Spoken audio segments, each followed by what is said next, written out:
few viewers realize how much of the long-running discussion around Özge Yağız actually intensified after a single interview moment during the promotion of Sapphire, where she spoke about emotional boundaries in relationships, not in a dramatic or revealing way, but in a calm, almost analytical tone.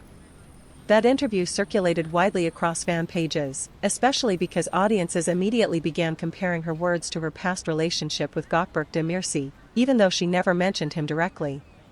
What stood out in that interview was her emphasis on gradual trust and emotional stability rather than intense, immediate connection, which many fans interpreted as a subtle reflection on her past experiences.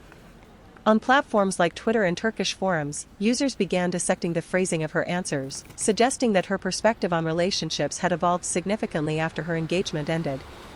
While none of these interpretations were confirmed, the consistency of these discussions shows how audiences often read between the lines, especially when dealing with actors whose personal lives were once highly visible.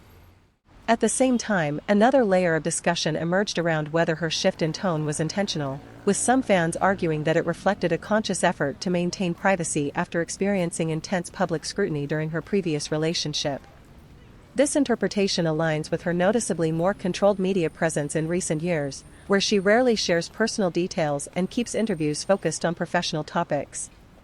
Meanwhile, Demirci's approach has been noticeably different, as he tends to speak about emotions in a more open-ended way during interviews, which has occasionally reignited speculation about unresolved feelings, even when those interpretations are based on minimal evidence.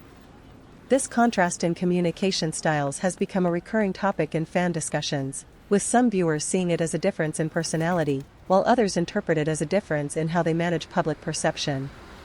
What emerges from this is not a confirmed narrative, but a pattern of audience behavior, where even neutral statements are transformed into emotional subtext, raising a broader question about whether modern celebrity culture allows for genuine expression, or if every word inevitably becomes part of a larger story constructed by the audience itself.